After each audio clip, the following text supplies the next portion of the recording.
El pez en el agua. Mario Vargas Llosa. 6. Religión, municipios y traseros. Superado el conflicto con AP y el PPC por las candidaturas municipales, regresé a Lima el 14 de julio de 1989, después de 22 días de ausencia. Una caravana de autos, camiones y ómnibus me recibió en el aeropuerto, encabezados por Chino y Gladys Urbina y el puñado de muchachas y muchachos de la juventud del Movimiento Libertad, que, con ellos, organizarían todos nuestros mítines de la campaña a lo largo y ancho del Perú. Hablando desde la terraza de mi casa a quienes me acompañaron hasta Barranco, hice las paces con los aliados y agradecí a Acción Popular y al Partido Popular Cristiano haber puesto fin a sus rencillas municipales. Al día siguiente fui a saludar a Belaunde y a Bedoya y la reconciliación quedó zanjada. En mi ausencia, una comisión de ambos partidos, formada por Eduardo Orrego y Ernesto Aleza Grandi, candidatos a la primera y a la segunda vicepresidencia, habían hecho un salomónico reparto de los concejales y alcaldes en todo el país. El problema era la alcaldía de Lima, la que tendría mayor efecto político sobre la campaña presidencial. Correspondía a Acción Popular designar al candidato y se daba por hecho que sería el arquitecto Eduardo Orrego. Nacido en Chiclayo en 1933, discípulo y correligionario de la primera hora de Belaunde Terry, Orrego era considerado el heredero natural del trono populista. El Congreso de Acción Popular, celebrado a fines de abril de 1989, en el Cusco, lo había elegido candidato a la primera vicepresidencia. Después de Belaunde, era el dirigente con mejor imagen de su partido. Había sido alcalde de Lima entre 1981 y 1983 y tenía experiencia municipal. Su gestión había sido esforzada, no exitosa, por la falta de recursos, algo que el gobierno de Acción Popular le había escatimado, condenándolo a la impotencia. Lo más importante que hizo fue obtener un crédito de $85 millones del Banco Mundial para la alcaldía. Pero la burocracia se encargó de que esos recursos se materializaran cuando ya había terminado su gestión, de modo que solo pudo aprovecharlos quien lo sucedió, el líder de Izquierda Unida, Alfonso Barrantes, ganador de la elección municipal de 1983. Conocía a Eduardo Orrego muy por encima, antes de la campaña electoral. Lo consideraba uno de los populistas que había conservado más vivo el espíritu renovador y romántico con que nació Acción Popular durante la dictadura de Odría. Sabía que Orrego había viajado por el mundo. En una especie de autoadiestramiento político trabajó en Argelia y recorrió África, Asia y extensamente, la República Popular China y tenía el palpito de que, a diferencia de lo ocurrido con otros de sus correligionarios, los años no habían enmohecido los arrestos de su juventud. Por eso, cuando, algún tiempo atrás, Belaunde me preguntó a quién prefería como primer vicepresidente. Entre los 3 o 4 nombres que se voceaban, le respondí, sin vacilar, Orrego.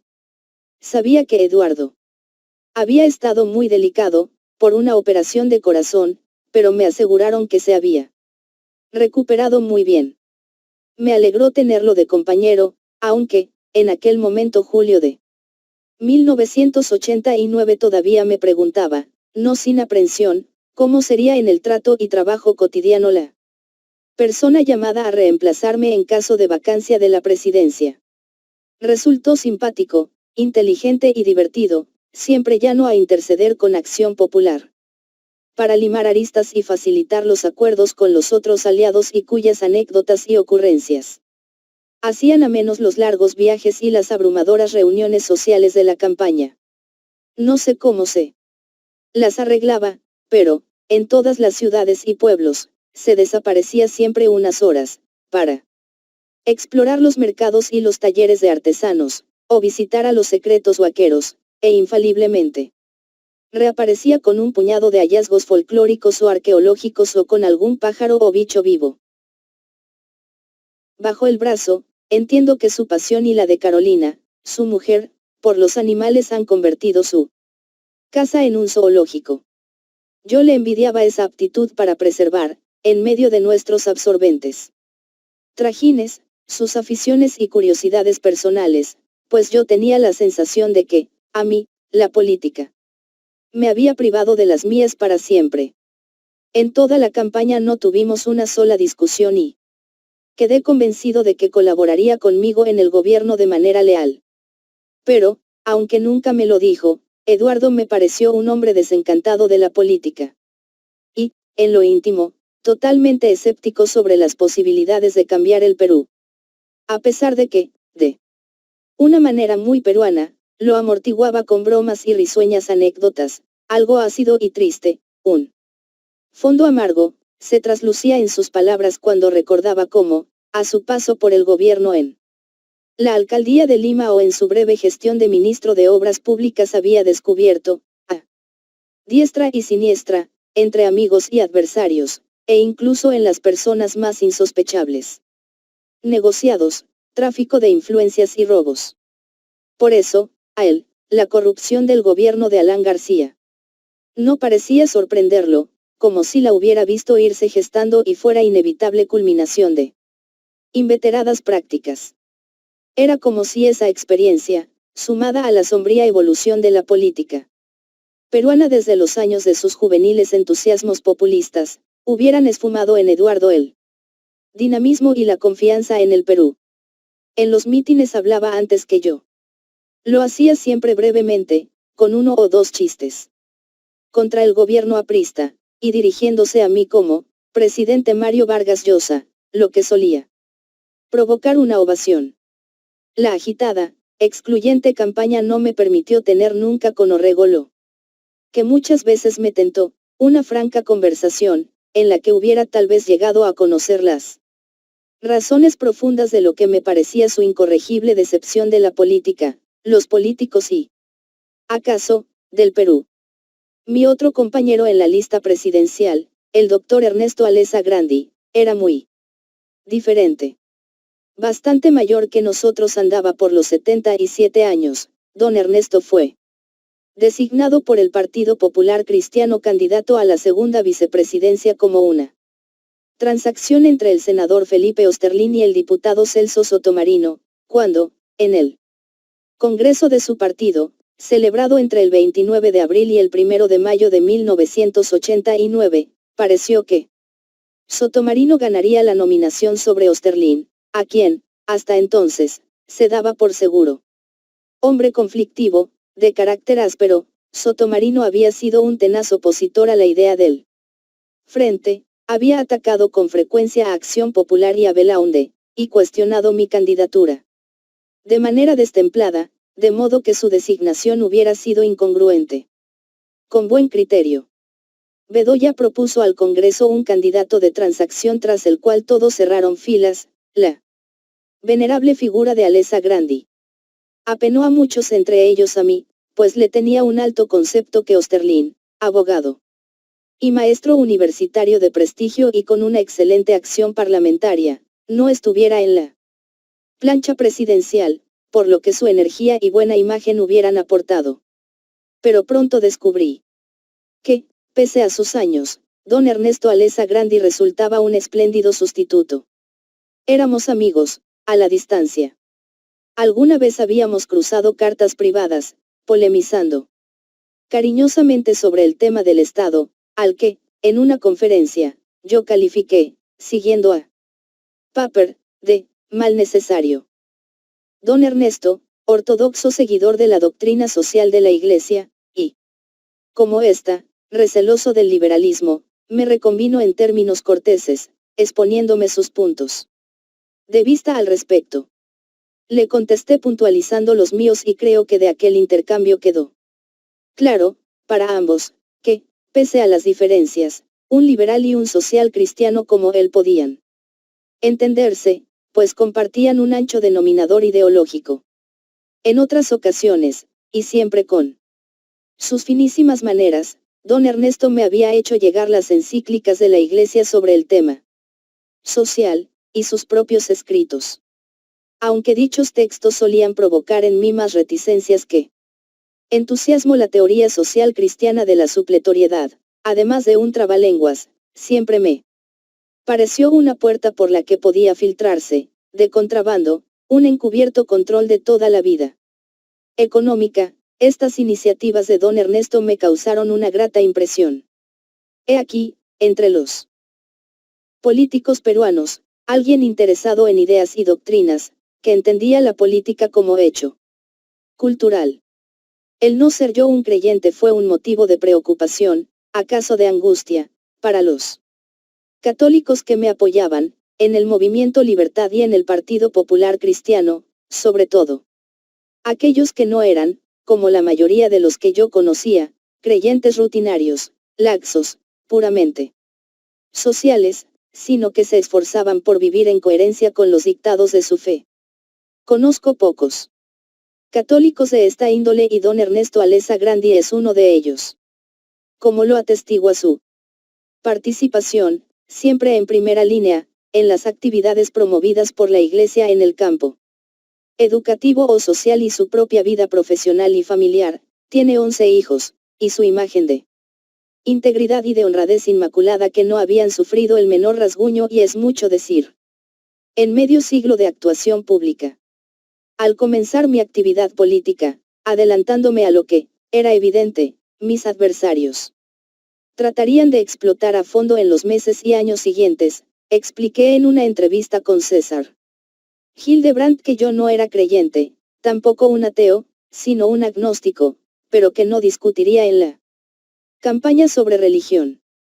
Pues las creencias religiosas, como las amistades, la vida sexual y la sentimental, pertenecen al dominio de lo privado, deben ser rigurosamente respetadas y en ningún caso convertidas en materia de debate público.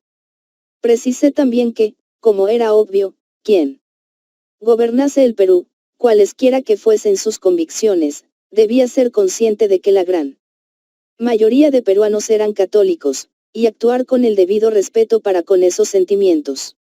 A lo largo de toda la campaña me sujeté a esta regla y nunca volví a tocar el tema, ni respondí, cuando, en los meses finales, el gobierno enviaba a sus voceros a preguntarle al pueblo, el rostro desfigurado por la inquietud, ¿quieren tener un presidente ateo? ¿Saben lo que significará para el Perú un presidente ateo? Para buen número de mis compatriotas, resultó imposible diferenciar el ateísmo del agnosticismo, por más que, en aquella entrevista, hice cuanto pude para aclarar que un ateo es también un creyente, alguien que cree que Dios no existe, en tanto que un agnóstico se declara tan perplejo sobre la existencia como sobre la inexistencia de un ser divino y una vida ultraterrena. Pero, pese a mi negativa a volver a discutirlo, el tema me persiguió como una sombra. No. Solo porque el APRA y el gobierno se sirvieron de él a sus anchas, hubo artículos innumerables en todas las hojas y pasquines apristas y neoapristas, spots en radio y televisión, volantes callejeros, etcétera, sino porque atormentaba a muchos de mis partidarios. Podría escribir un libro de anécdotas sobre el particular. Tengo centenares de cartas cariñosas, sobre todo de gente humilde, anunciándome que hacían novenas, promesas y rezos por mi conversión, y otras muchas de curiosos, preguntándome qué religión era esa que yo practicaba, el agnosticismo, cuál su doctrina, su moral y sus principios, y dónde estaban sus iglesias y sacerdotes para ir a conocerlos. En todo mitin, encuentro popular y en los recorridos callejeros, infaliblemente decenas de manos me deslizaban en los bolsillos estampitas, medallitas, rosarios, detentes, oraciones, frasquitos de agua bendita, cruces. Y a mi casa llegaban anónimos regalos de imágenes religiosas, vidas de santos, libros píos, el más repetido, Camino, de Monseñor Escrivá de Balaguer, o primorosas cajitas con reliquias católicas, agua de Lourdes o de Fátima y tierra de Jerusalén. El día de cierre de campaña. En Arequipa, el 5 de abril de 1990, luego del mitin en la Plaza de Armas, hubo una recepción en el convento de Santa Catalina. Una señora vino misteriosamente a decirme que la superiora quería verme. Tomado del brazo me hizo franquear la reja del sector donde viven las religiosas en clausura. Se abrió una puerta. Apareció una monjita con anteojos, risueña y gentilísima. Era la superiora. Me hizo cruzar el umbral y me señaló una pequeña capilla donde divisé en la penumbra tocas blancas y hábitos oscuros. Estamos rezando por usted, me susurró. Ya sabe para qué. Muy al principio, yo abordé el asunto en una reunión interna del Movimiento Libertad. La Comisión Política estuvo de acuerdo conmigo en que, consecuentes con la norma de sinceridad que nos habíamos trazado, yo no podía disimular mi condición de agnóstico por conveniencias electorales. Al mismo tiempo, era imperioso que, no importa cuán grandes las provocaciones, evitáramos la controversia sobre religión. Ninguno de nosotros sospechaba entonces fines de 1987 la importancia que cobraría el tema religioso entre la primera y la segunda vuelta, a raíz de la exitosa movilización de las iglesias evangélicas en favor de Fujimori.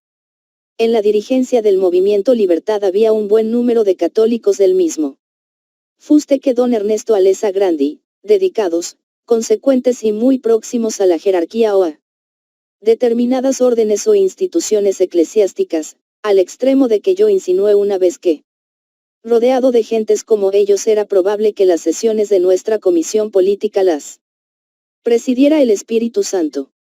Miguel Cruchaga había sido en los años 60 el organizador de los cursillos de cristiandad en el Perú.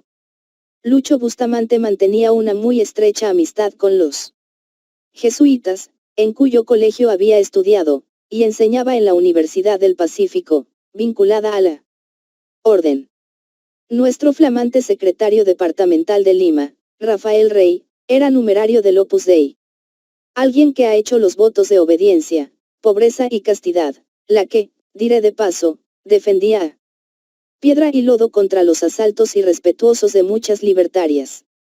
Y en la comisión política figuraban también, católicos, apostólicos, romanos y beatos, como bromeaba uno de ellos. Citaré.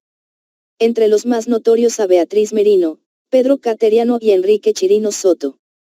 Aunque, estoy seguro, a todos ellos les causaba inquietud mi posición religiosa, tengo que agradecerles el que nunca me lo hicieran sentir ni de manera velada, aun en los momentos en que arreciaba la campaña contra mi ateísmo.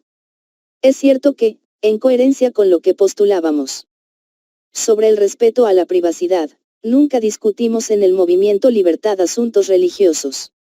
Tampoco salió alguno de mis amigos a hacer valer públicamente su condición de católico para contrarrestar los ataques. Eran, ya lo he dicho, creyentes que trataban de vivir de acuerdo con sus creencias, para quienes no era concebible traficar con la fe ni para atacar al adversario ni para promoverse a sí mismos.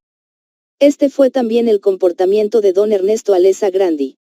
A lo largo de toda la campaña, mantuvo discreción absoluta sobre el tema religioso, que jamás asomó en nuestras conversaciones, ni siquiera cuando surgían asuntos espinosos, como el control de la natalidad, que yo defendía de manera explícita y que él difícilmente hubiera podido aprobar. Pero, aparte de discreto e íntegro, yo estaba feliz con la imagen de limpieza moral que trajo consigo a la vicepresidencia. Don Ernesto resultó un maravilloso compañero de campaña. Incansable, siempre de buen humor, su resistencia física nos dejaba a todos asombrados, y también su delicadeza y espíritu solidario. Jamás se valió de sus años o de su prestigio para pedir ni aceptó el menor privilegio. Alguna vez tuve que exigirle, de manera firme, que no me acompañara cuando se trataba, por ejemplo, de ir a lugares como Bancabelica o Cerro de Pasco, donde había que subir a más de 4000 metros de altura, porque él estaba siempre con el ánimo dispuesto a trepar cerros en los Andes, sudar la gota gorda en la selva o temblar de frío en la Pune para llegar a todos los pueblos del itinerario. Su alegría, su sencillez y llaneza, su capacidad de adaptación a los rigores de la campaña y su entusiasmo juvenil por lo que hacíamos, ayudó a hacer llevadero el infinito recorrido de pueblos, barrios y regiones. Solía ser el primer orador en los mítines. Hablaba despacio, estirando sus largos brazos y empinando su ascética silueta en los estrados. Y con su vocecita un poco en falsete y un brillo pícaro en los ojos concluía su breve discurso con una metáfora: me he inclinado para escuchar el pulso del Perú profundo. ¿Y qué escuché? ¿Qué decía? Ese latido. Fredemo. Fredemo. Fredemo. Había oído, desde antes de mi viaje a Europa, que Eduardo Orrego se negaba a aceptar la candidatura a la alcaldía de Lima que le ofrecía Acción Popular. Él partió a Francia con Carolina. Casi al mismo tiempo que yo regresaba, y en la prensa había muchas especulaciones al respecto. Belaúnde me confirmó las reticencias de Orrego, pero confiaba en hacerlo cambiar de opinión antes de la fecha límite el 14 de agosto y me pidió que lo ayudara a convencerlo. Lo llamé a París. La decisión de Eduardo me pareció muy firme. La razón que esgrimía era táctica. Las encuestas para la alcaldía le pronosticaban un 20%, la mitad de lo que a mí. Para las presidenciales. Si sacaba una votación baja o perdía la elección municipal, me dijo, su fracaso resultaría un lastre para mi campaña. No había que exponerse. Juzgada desde la perspectiva de lo que ocurrió en las elecciones municipales, la negativa de Orrego resultó una intuición certera. Hubo en él la adivinación de la derrota. Quizá, más secreta, había otra razón. Cuando se produjo mi renuncia, y el escándalo consiguiente, el diputado Francisco Belaúnde Terry, hermano del expresidente, fundador de Acción Popular y uno de los populistas que había sufrido más hostigamiento por la dictadura de Velasco, había responsabilizado a Orrego de la intransigencia de AP en lo de las listas conjuntas, usando contra él frases muy duras. Aunque nunca oía a Orrego la menor alusión al incidente, este episodio pesó tal vez en su decisión. Diré, entre paréntesis, que Francisco Belaúnde Terry había sido, desde siempre, uno de los populistas que yo más respetaba, uno de esos raros políticos que dignifican la política por su independencia, que algunas veces lo hizo enfrentarse a su propio partido cuando su conciencia se lo dictaba, y por esa honradez maniática que lo llevó, en el Congreso, pese a sus escasos recursos, a no aceptar nunca los aumentos, bonificaciones, reintegros, que los parlamentarios aprobaban continuamente para mejorar sus ingresos y a devolver los cheques o a donarlos a los porteros y empleados del Parlamento cuando el APRA hizo aprobar una disposición que prohibía a un diputado o senador rechazar los aumentos. Por su absoluto desprecio de las convenciones y los cálculos que regulan la vida del político, Francisco Belaúnde, de largo y esmirriado cuerpo, enciclopedia histórica viviente, lector voraz y de palabra elegante pero como venida de la literatura y el pasado, me hacía siempre el efecto de un hombre de otro tiempo o de otro país, un cordero metido en una manada de lobos. Era capaz de decir lo que creía y pensaba, aunque eso, como le ocurrió durante las dictaduras de Odría y de Velasco, lo llevara a la cárcel y al exilio, pero, también, aunque ello lo enemistara con sus propios correligionarios o con las instituciones a las que todo buen político teme y adula, los medios de comunicación. En la campaña electoral de 1985, en aquella ocasión en que anuncié en la televisión que no votaría por Alan García sino por Bedoya Reyes para presidente, añadí que, en las listas parlamentarias, daría mi voto preferencial a dos candidatos a los que, para bien del Perú, quería ver en el Congreso, Miguel Cruchaga y Francisco Belaúnde Terry. Desde la manifestación de la Plaza San Martín, tal vez desde antes, Francisco Belaúnde Terry había sido un tenaz promotor de la idea del frente y de mi candidatura. Y muy claramente había dicho que discrepaba con los populistas que insistían, a veces de manera agresiva, sin disimular su hostilidad hacia el movimiento Libertad y hacia mí, en que su hermano Fernando fuera candidato una vez más. Esto, como es natural, le había ganado la ojeriza de muchos de sus correligionarios, sobre todo de aquellas nulidades cuya única credencial para ocupar cargos directivos en Acción Popular y ser sus candidatos al Parlamento era la adulación al líder, y que por eso habían obstruido por todos los medios la forja de la alianza. Esta situación se agravó para Francisco Belaúnde Terry, cuando, la noche de mi renuncia, en junio de 1989, se presentó en mi casa, en plena manifestación de libertarios, y fue luego a solidarizarse conmigo al movimiento Libertad. De otro lado, su esposa, Isabelite, era una empeñosa activista de Acción Solidaria y trabajaba hacía meses con Patricia en programas de promoción y apoyo social en los barrios marginales de San Juan del Lurigancho. Aquellas mediocridades, que, como ocurre en todos los partidos y sobre todo en los más caudillistas, son las que suelen apoderarse de la cúpula directiva, conspiraron para impedir que Francisco Belaúnde Terry, sin la menor duda el parlamentario populista de conducta más meridiana, fuera candidato de su partido en las listas del Frente. El Movimiento Libertad le propuso entonces ser uno de nuestros candidatos a la Diputación por Lima y él aceptó, honrando con su nombre nuestra cuota. Pero, para miseria del Parlamento peruano, no salió elegido. Cuando di cuenta a Belaúnde Terry de mi conversación con Orrego, él se resignó a reemplazarlo. Me preguntó qué me parecía Juan Inchaustegui y me apresuré a decirle que una magnífica opción. Ingeniero y provinciano, había sido un buen ministro de Energía y Minas y se había inscrito en Acción Popular no antes sino después de su gestión ministerial, en las postrimerías del segundo gobierno de Belaúnde. Aunque yo lo conocía solo de vista, tenía muy presentes los términos elogiosos en los que Belaúnde se había referido a él, en nuestras conversaciones en Palacio, a mediados de su gestión presidencial. Luego de ciertas vacilaciones, era un hombre de modestos recursos y los ingresos del alcalde de Lima son mínimos. Inchaustegui aceptó representar al frente. Por su parte, el Partido Popular Cristiano eligió a Lourdes Flores Nano como candidata a teniente alcalde. Joven abogada. Lourdes se había hecho muy popular por su simpatía y su buena oratoria durante la movilización contra la estatización de la banca. La pareja era magnífica y yo respiré, seguro de que ganaríamos la elección municipal en Lima. La presencia llana de Inchaustegui, sus chispazos de humor, su falta de aristas polémicas, conquistarían la simpatía de los barrios. Su condición provinciana era otra buena credencial.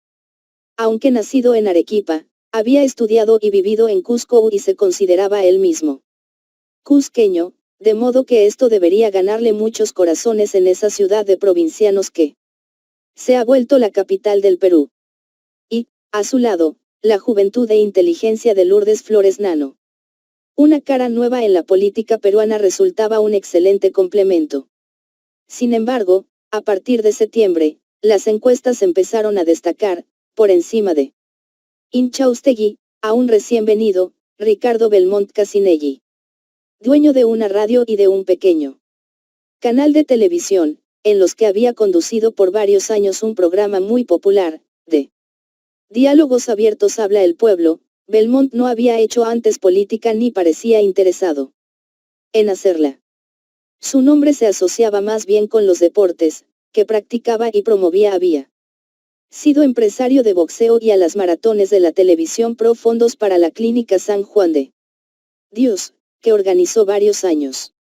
Su imagen era la de un animador simpático y populachero por su habla atiborrada de dichos, como, manito, patita, la, chelita, y todas las expresiones pintorescas de la jerga juvenil, asociado al mundo de la farándula, de los cantantes, los cómicos y las vedetes, no a los asuntos públicos.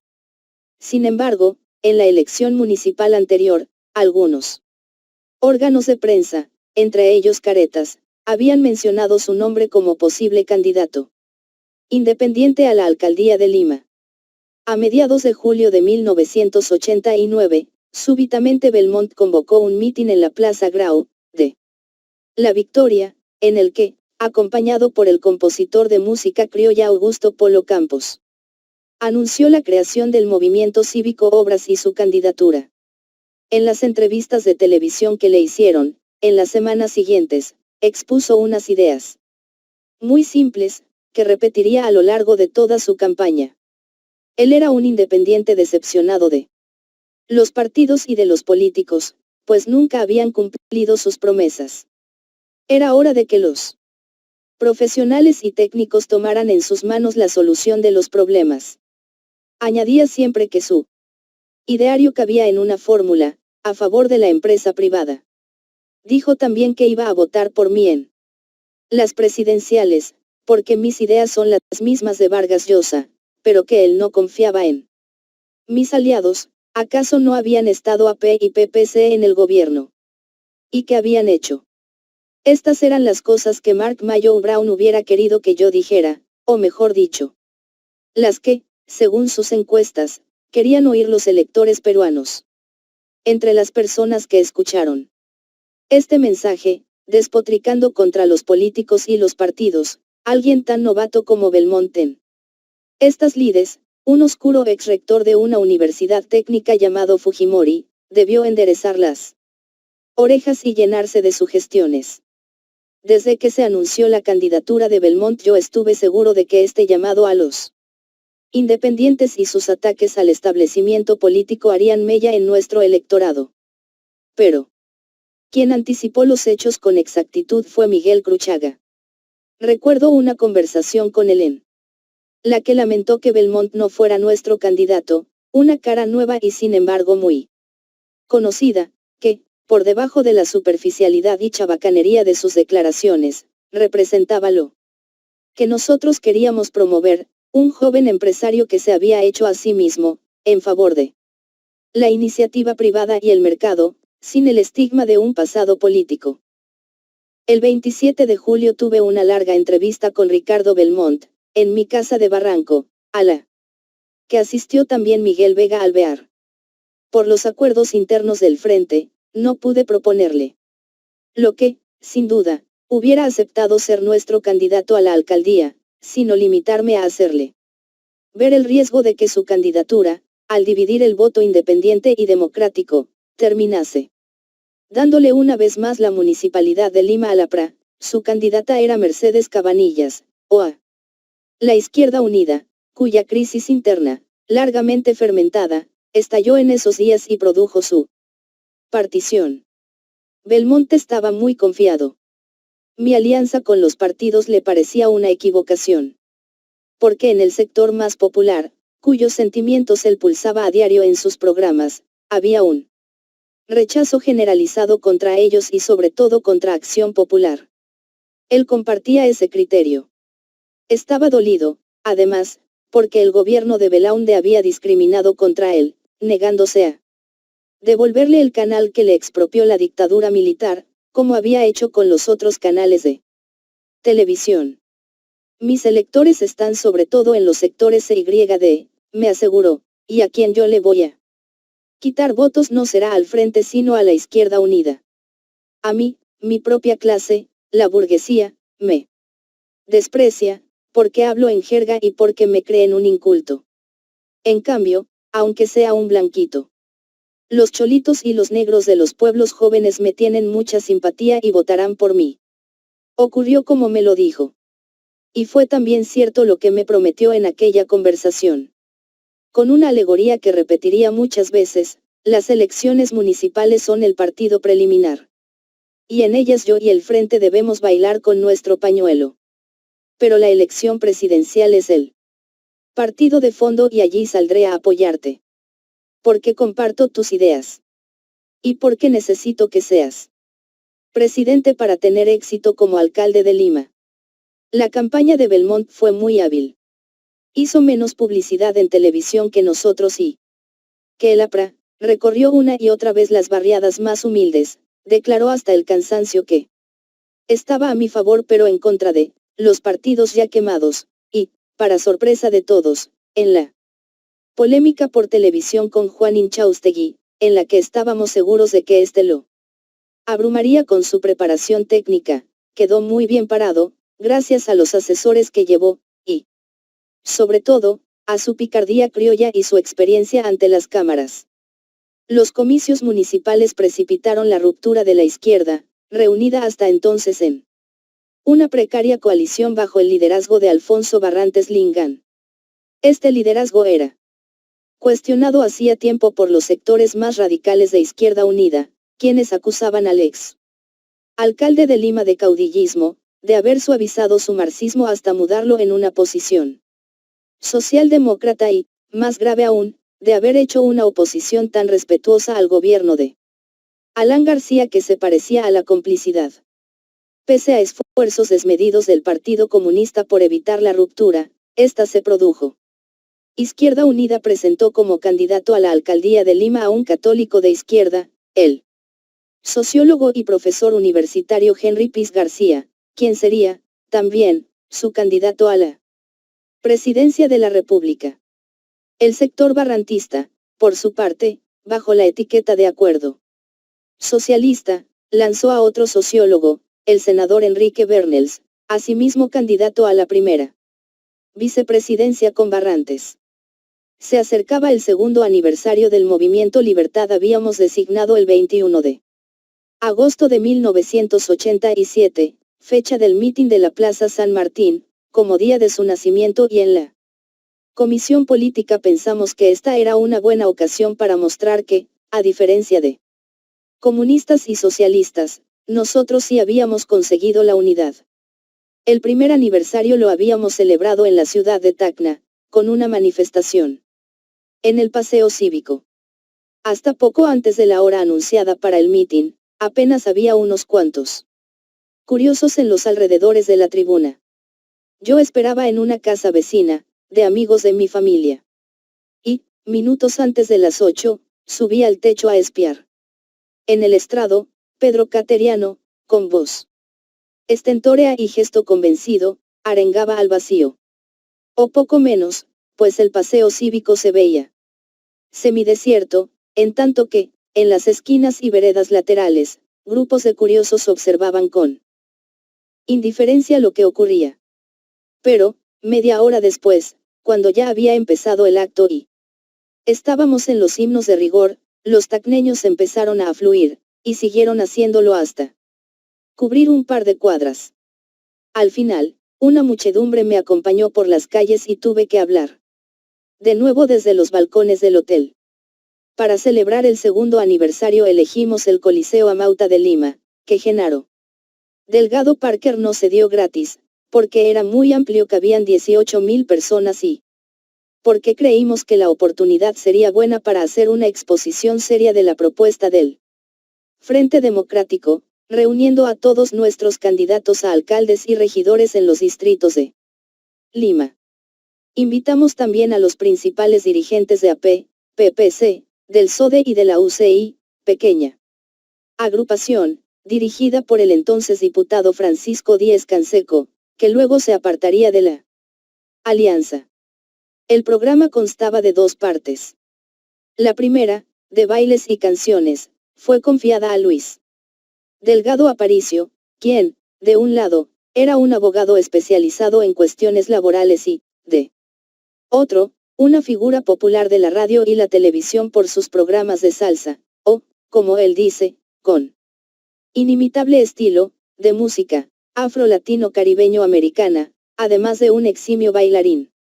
La segunda parte, la propiamente política, serían los discursos de Miguel Cruchaga y el mío. Movilización, la juventud, los comités de distrito y Acción Solidaria hicieron un gran esfuerzo para llenar el Amauta. El problema fue el transporte. El responsable, Juan Checa, había contratado algunos ómnibus y camiones y cedido otros de su empresa, pero el día señalado muchos de estos vehículos no se presentaron a los puntos de reunión. De modo que los libertarios y libertarias encargados de la movilización se encontraron, en muchos distritos, con centenares de personas que no tenían cómo desplazarse hasta el Coliseo. Charo Chocano, en las Delicias de Villa, salió a la carretera y contrató a dos ómnibus que pasaban, y en Huaycán, la infatigable Friedel. Sillonis y su gente tomaron literalmente por asalto un camión a cuyo conductor persuadieron de que los llevara hasta el Amauta. Pero miles de personas se quedaron con los crespos hechos. Pese a ello, las tribunas del Coliseo quedaron colmadas. Yo estaba desde las 7 de la noche, listo, en el automóvil, acompañado por el personal de seguridad, dando vueltas por los alrededores de la Mauta. Pero, por la radio, los responsables del acto dentro del local, el Chino Urbina y Alberto Maza, me contenían, diciéndome que todavía entraba gente y que había que dar tiempo a los animadores Pedro Cateriano, Enrique Gers y Felipe Leño para que calentaran el ambiente. Así pasó media hora, una hora y media. Para aplacar la impaciencia, dábamos vueltas por Lima y, ves que hablábamos con el Coliseo, la respuesta era la misma, un ratito más.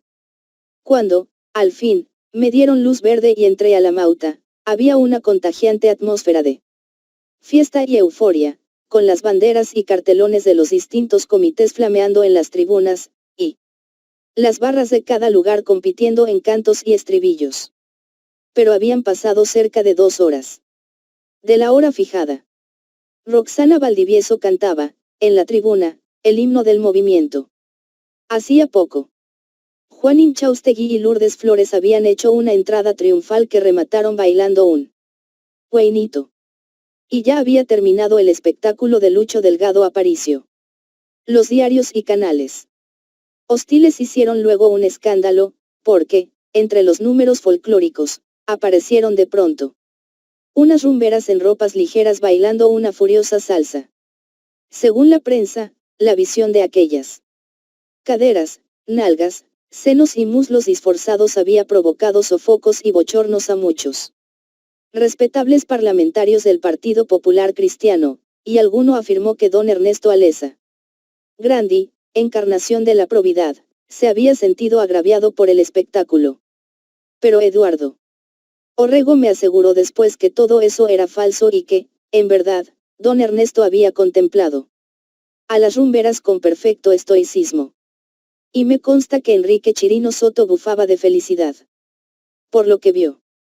En todo caso, cuando yo comencé a hablar, después de una introducción proustiana de Miguel Cruchaga, porque, de acuerdo a su afición por las alegorías, Miguel se sirvió esta vez de Proust para estructurar una de ellas, eran cerca de las 10 de la noche. No llevaba 5 minutos desarrollando el primer tema, cómo había cambiado el panorama político nacional, en el que antes imperaban las ideas estatistas, en tanto que ahora el debate público giraba sobre la economía de mercado, la privatización y el capitalismo popular. Cuando comencé a notar movimientos en las tribunas, las luces de los reflectores me cegaban y no podía ver lo que ocurría, pero me pareció que aquellas se vaciaban. En efecto, la gente partía en estampida. Solo el cuadrilátero que tenía delante, los 200 o 300 candidatos municipales y dirigentes del frente permanecieron allí hasta el final del discurso, que terminé a saltos, preguntándome qué demonios sucedía.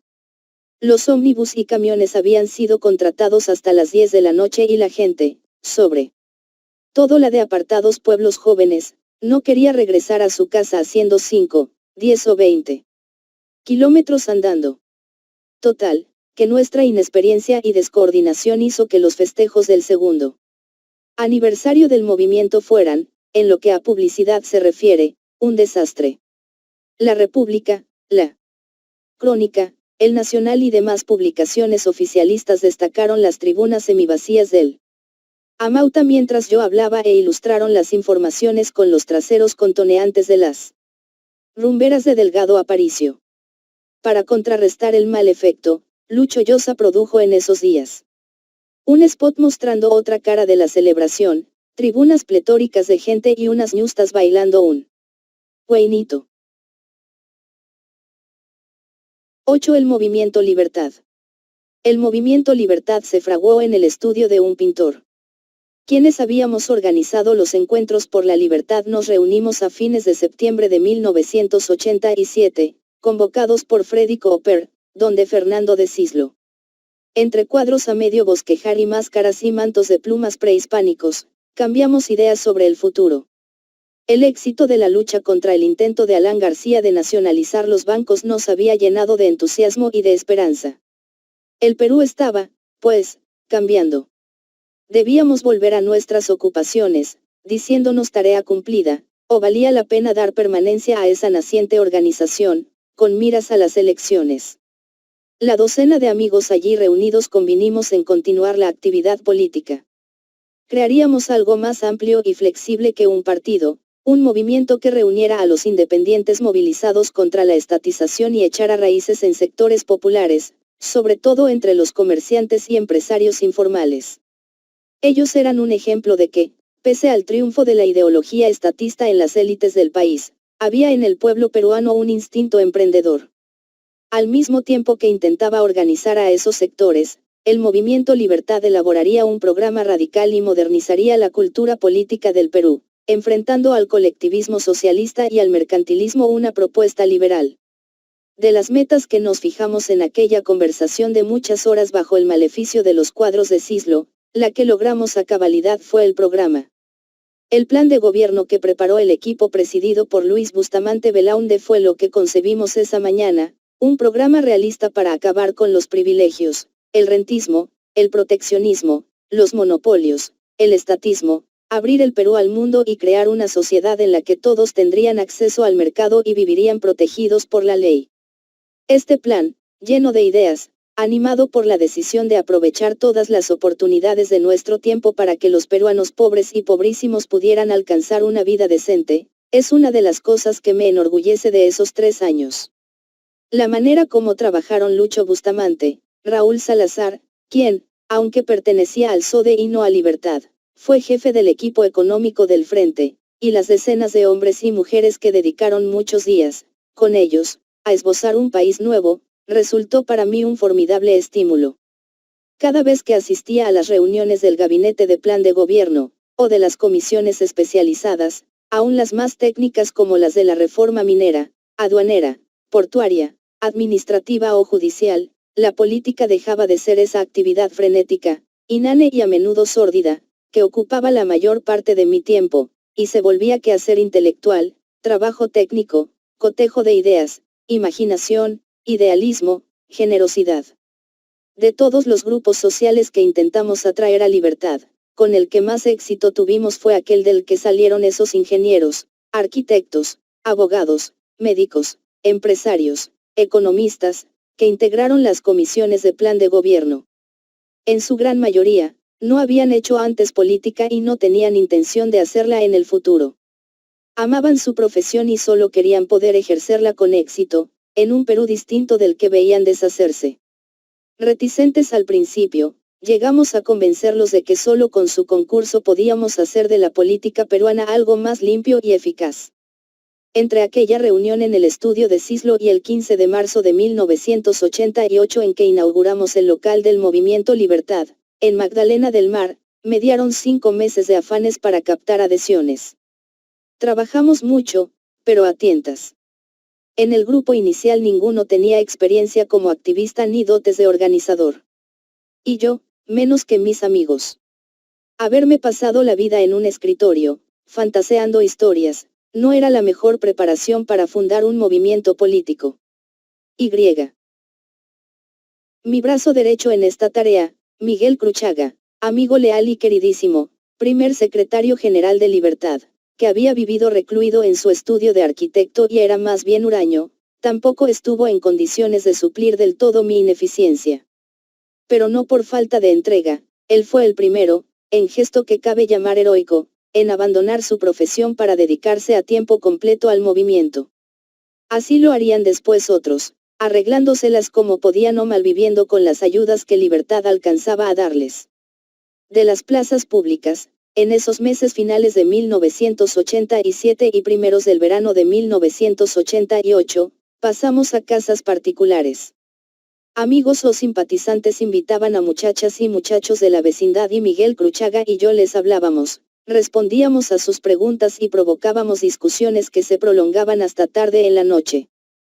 Una de aquellas reuniones tuvo lugar en casa de Gladys y Carlos Urbina, grandes animadores de movilización.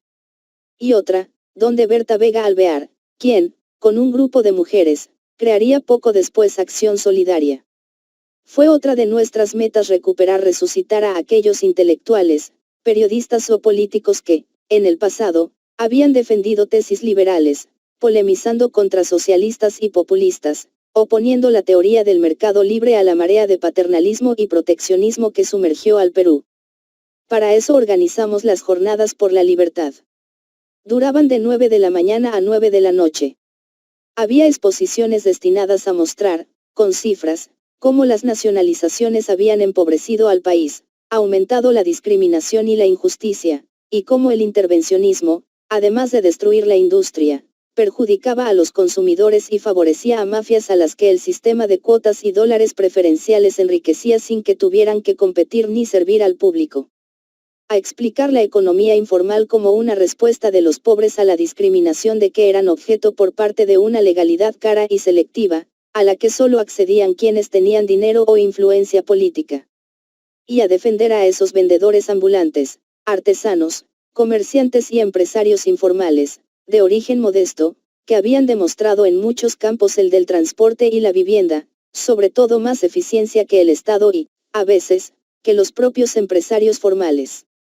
En las jornadas, la crítica al socialismo y al capitalismo mercantilista quería mostrar la identidad profunda de estos dos sistemas a los que emparentaba el rol predominante que en ambos tenía el Estado, planificador de la actividad económica y dispensador de privilegios.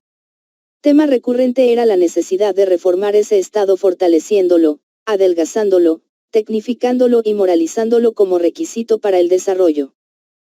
También había siempre alguna exposición sobre aquellos países del tercer mundo a los que políticas de mercado, fomento a la exportación y a la empresa privada habían traído un rápido crecimiento, como los 4 dragones asiáticos Corea del Sur, Taiwán, Hong Kong y Singapur o como Chile.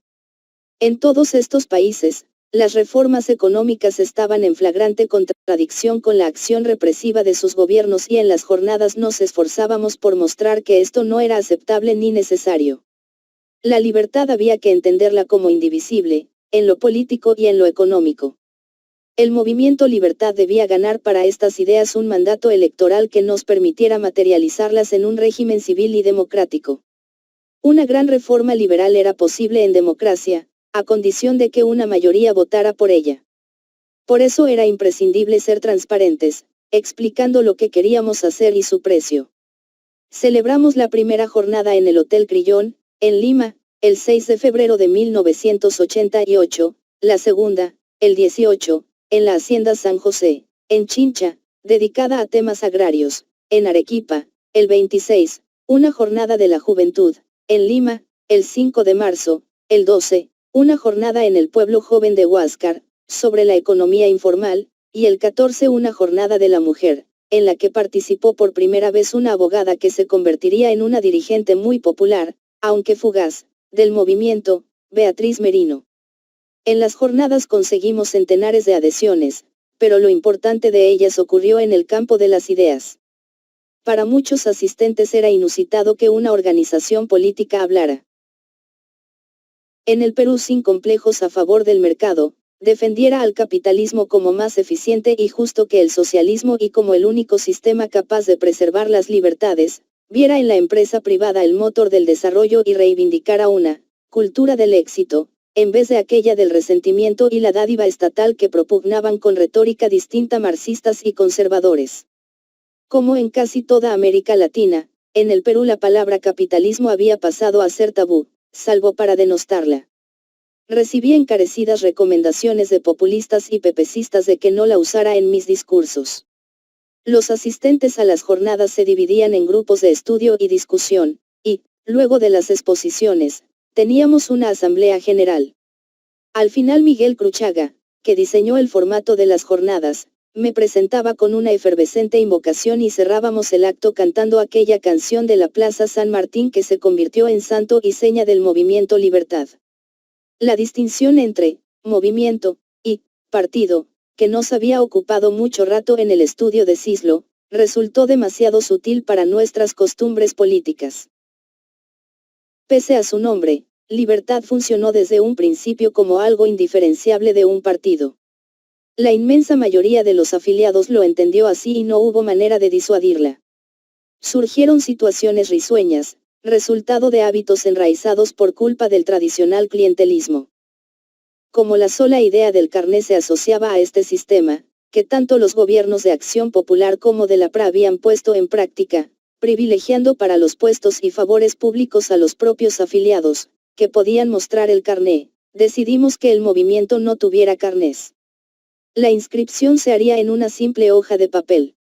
Fue imposible aclimatar esta idea en los sectores populares, donde los libertarios se sentían en inferioridad de condiciones frente a los apristas, comunistas y socialistas, que podían lucir carnés llenos de sellos y banderitas.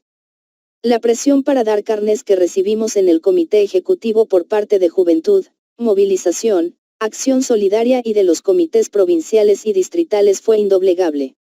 Explicamos que queríamos ser diferentes a otros partidos y evitar que, el día de mañana, en el gobierno, el carné de Libertad sirviera de contraseña para el abuso, pero no sirvió de nada. De pronto, descubrí en los barrios y pueblos que nuestros comités habían empezado a dar carnés, a cual más cargado de colorines, firmas y hasta con mi cara impresa. Las consideraciones principistas se estrellaban contra este argumento de los activistas: si no se les da un carné, no se inscriben. Así, al final de la campaña no había un carné del Movimiento Libertad, sino todo un muestrario confeccionado a gusto y capricho de las bases. El filósofo Francisco Miró Quesada, que me visitaba de tanto en tanto o me escribía largas cartas para hacerme sugerencias políticas, fue durante una época dirigente de Acción Popular. Sus experiencias lo habían llevado a la conclusión de que era quimérico darle a un partido político en el Perú una estructura democrática. De izquierda o de derecha, nuestros partidos se llenan de rufianes, suspiraba. El Movimiento Libertad no se llenó de rufianes, pues, afortunadamente, aquellas personas a las que sorprendimos haciendo picardías con el dinero, siempre, y debimos apartar, fueron apenas un puñado, en una masa que, poco antes de la primera vuelta, superaba los 100.000 inscritos. Pero no llegó a ser la institución moderna, popular y democrática que imaginé. Desde un principio contrajo los vicios de los otros partidos: caudillismo, capillas, caciquismo. Había grupos que se apoderaban de los comités y se enquistaban en ellos, sin permitir la participación de nadie más. O los paralizaban pugnas internas por rivalidades nimias, lo que ahuyentaba a gente valiosa, que no quería perder su tiempo en intrigas de campanario. Hubo departamentos, como Arequipa, en que el grupo organizador, mujeres y hombres jóvenes y cohesionados, llegó a crear una infraestructura eficiente, de la que saldrían libertarios como Óscar Urbiola, que resultaría luego un diputado de lujo. O como Ica, donde gracias al prestigio y decencia del agricultor Alfredo Elías, Libertad atrajo a gente valiosa. Y algo parecido sucedió en Piura, por el empeño idealista de José Tejero. Pero en otros, como La Libertad, el grupo inicial se resquebrajó en 2 y luego 3 facciones rivales que guerrearon entre sí a lo largo de 2 años por dominar el comité departamental, lo que les impidió crecer. Y hubo algunos, como Punou, donde cometimos el error de confiar la organización a personas sin aptitud ni solvencia moral. No olvidaré la impresión que me hizo advertir, en una visita a las comunidades del Altiplano, que nuestro secretario departamental puneño trataba a los campesinos con la prepotencia de los antiguos gamonales. Que en algunos lugares Libertad contara con dirigentes tan poco aparentes tiene una explicación, no una justificación.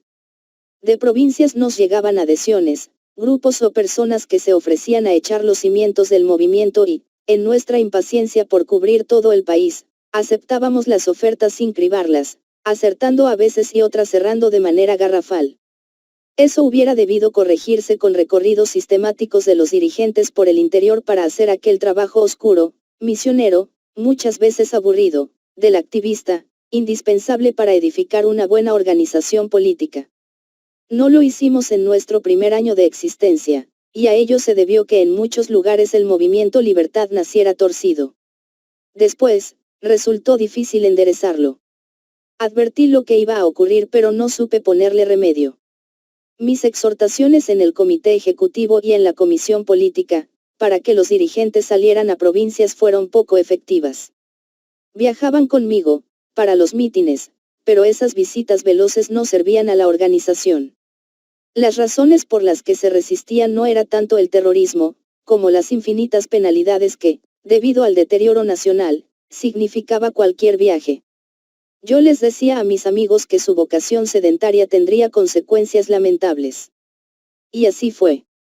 Con algunas excepciones, la organización del movimiento Libertad en el interior resultó poco representativa.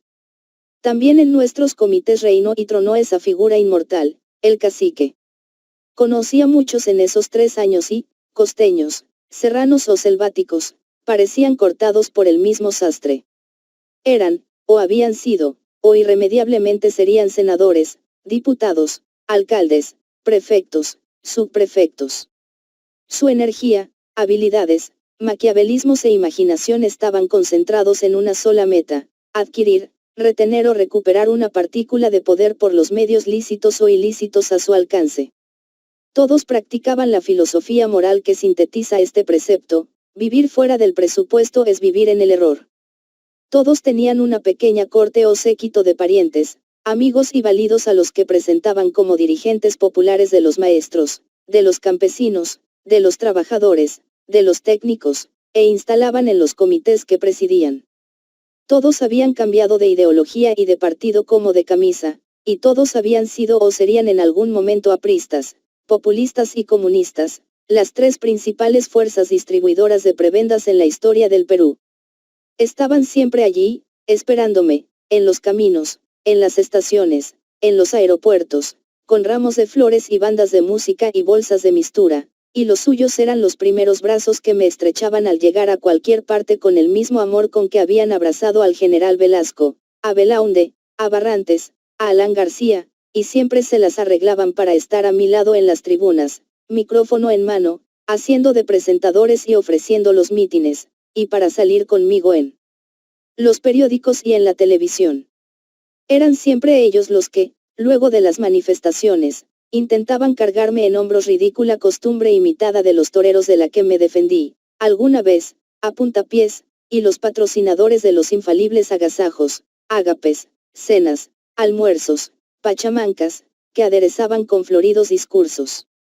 Eran las más de las veces abogados, pero también dueños de garajes o compañías de transporte, o ex policías, o ex militares, y hasta juraría que tenían una apariencia semejante, con sus trajes entallados, sus bigotitos parlamentarios y su verba azucarada y tronitronante lista a verterse a chorros en cualquier ocasión. Recuerdo a uno de ellos, emblema de la especie, en Tumbes. Calvito, risueño, diente de oro, cincuentón, se me presentó en la primera visita política que hice a aquel departamento, en diciembre de 1987. Bajó de un humeante automóvil, rodeado de media docena de personas, a las que me presentó así: los pioneros tumbesinos del movimiento Libertad, señor doctor. Y yo el timonel, para servirle. Averigué después que había sido, antes, timonel de la PRA, y, luego, de Acción Popular, partido del que desertó para servir a la dictadura militar. Y después de pasar por nuestras filas se dio maña para ser dirigente de la Unión Cívica Independiente, de Francisco Díez Canseco, y por fin, de nuestro aliado, el SODE, que lo propuso para una candidatura regional del Frente Democrático. Lidiar con los caciques, tolerar a los caciques, servirme de los caciques, fue algo que nunca supe hacer. El disgusto que me producían, ellos, que representaban a nivel provinciano, todo lo que hubiera querido que no fuera la política en el Perú, sin duda me lo leían en la cara. Pero ello no impidió que en muchas provincias los comités del movimiento Libertad cayeran en manos de caciques. ¿Cómo cambiar algo tan visceralmente incorporado a nuestra idiosincrasia? La organización en Lima funcionó mejor. El primer secretario departamental, Víctor Guevara, apoyado por un equipo en el que brillaba un joven que acababa de terminar arquitectura, Pedro Guevara, hizo un intenso trabajo, reuniendo a los afiliados de cada barrio, constituyendo los primeros núcleos con la mejor gente y preparando las elecciones. Cuando Rafael Rey reemplazó a Víctor Guevara teníamos en la capital más de 50.000 afiliados distribuidos por todos los distritos. La implantación era mucho mayor en los barrios de ingresos alto y medio que en los populares, pero en los meses siguientes conseguimos penetrar también en estos de modo significativo. Guardo una imagen muy viva de nuestro primer intento en los pueblos jóvenes. Un grupo de vecinos de Huáscar, uno de los sectores más pobres de San Juan del Lurigancho, escribió a Miguel Cruchaga pidiendo informes sobre el movimiento, y les propusimos organizar donde vivían una jornada por la libertad. Fuimos, un sábado de marzo de 1988. Cuando llegamos a la cocina popular, en el confín de un pedregal, no había nadie.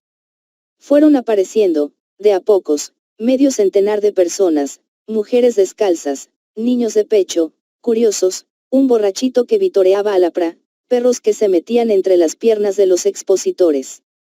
Y allí estaban, también, María Prisca, Octavio Mendoza y Juvencio Rojas, que unas semanas después formarían el primer Comité de Libertad en el Perú.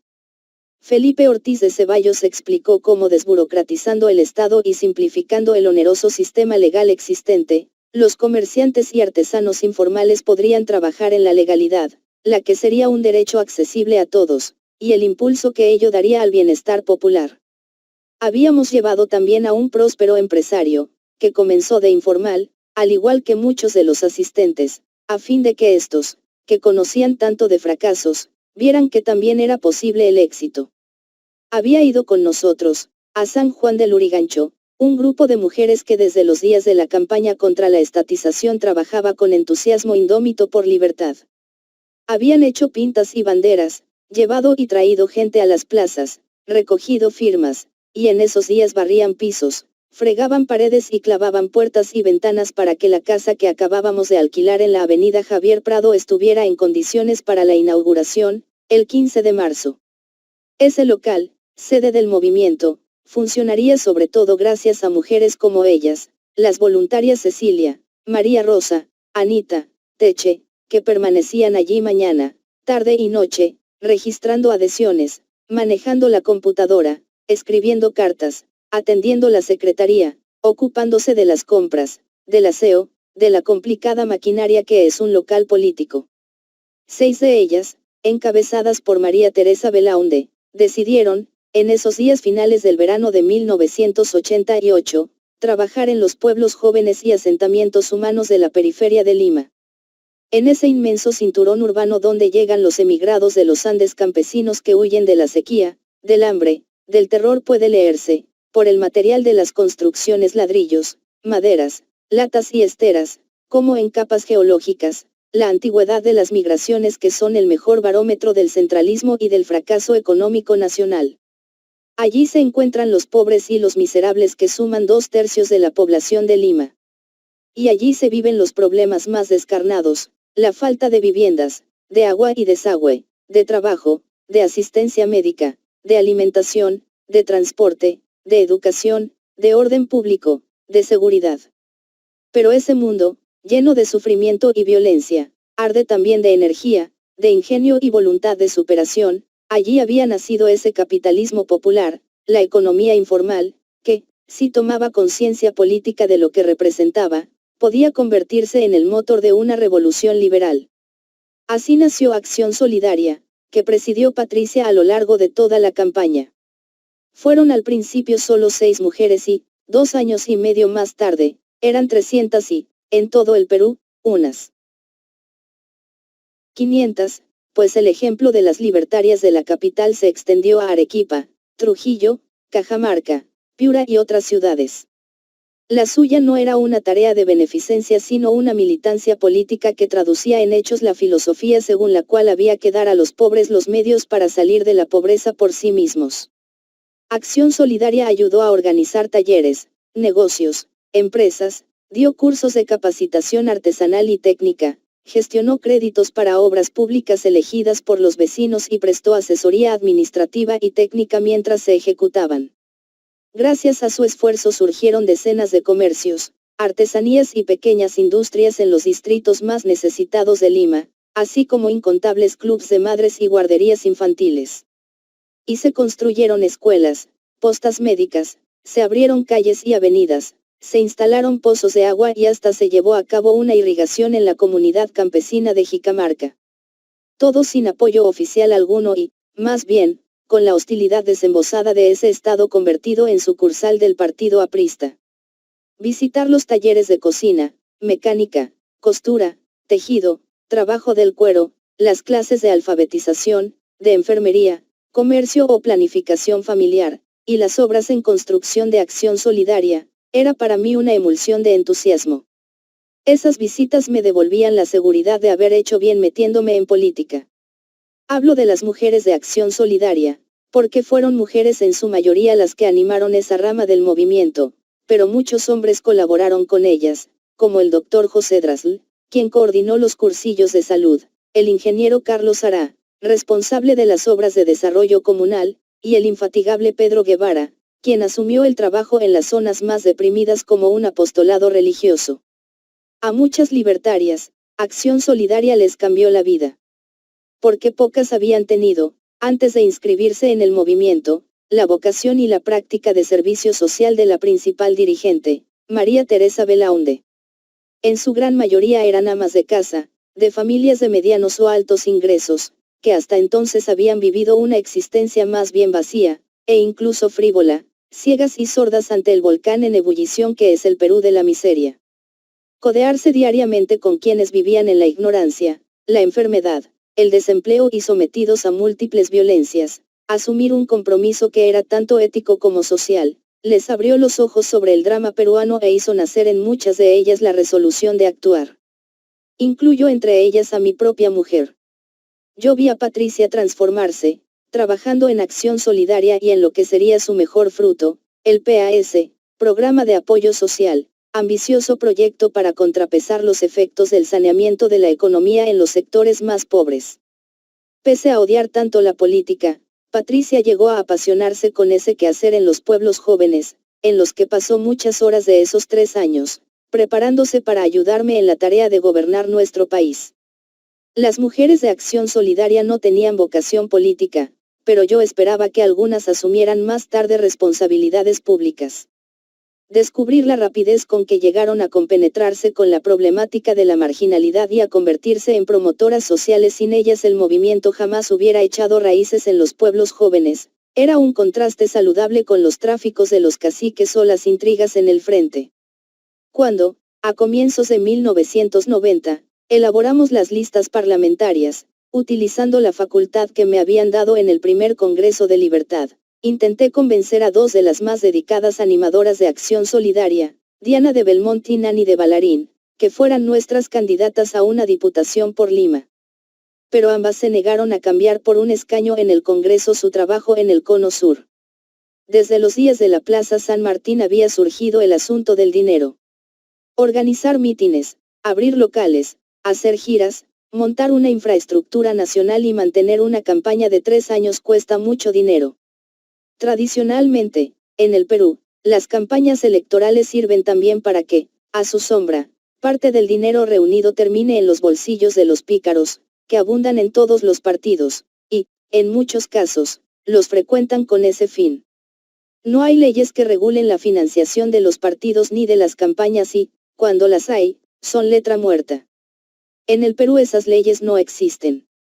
Individuos y empresas dan dinero, discretamente, a los candidatos. No es raro que a varios a la vez, según su cota en las encuestas como una inversión a futuro, para asegurarse las prebendas del mercantilismo, permisos de importación, exoneraciones, concesiones, monopolios, comisiones, todo ese entramado discriminatorio con que funciona una economía intervenida.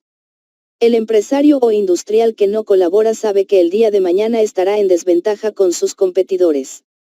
Todo esto, como los negociados al amparo del poder por quienes ocupan la presidencia, los ministerios y cargos importantes en la administración, es algo tan generalizado que la opinión pública ha llegado a resignarse a ello como a algo fatídico. Tiene sentido protestar contra el movimiento de los astros o la ley de la gravedad. Corrupción, tráficos, aprovechar un puesto público para enriquecerse, es congénito a la política peruana desde tiempo inmemorial. Y durante el gobierno de Alan García esto batió todas las marcas. Yo me había prometido acabar con ese epifenómeno del subdesarrollo peruano. porque sin la moralización del poder la democracia no sobreviviría en el Perú o seguiría siendo una caricatura. Y por una razón más personal, los pillos y la pillería asociada a la política me dan náuseas. Es una debilidad humana con la que no soy tolerante. Robar desde el gobierno en un país pobre, donde la democracia está en pañales, siempre me ha parecido un agravante del delito. Nada desprestigia y trabaja tanto por el desplome de la democracia como la corrupción. Algo en mí se subleva desmedidamente frente a esa utilización delictuosa del poder obtenido con los votos de gente ingenua y esperanzada, para enriquecerse y enriquecer a los compinches. También por eso mi oposición a Alan García fue tan dura, porque con él en el poder la pillería se generalizó en el Perú a extremos de vértigo. Este asunto me despertaba a veces en las noches, angustiado.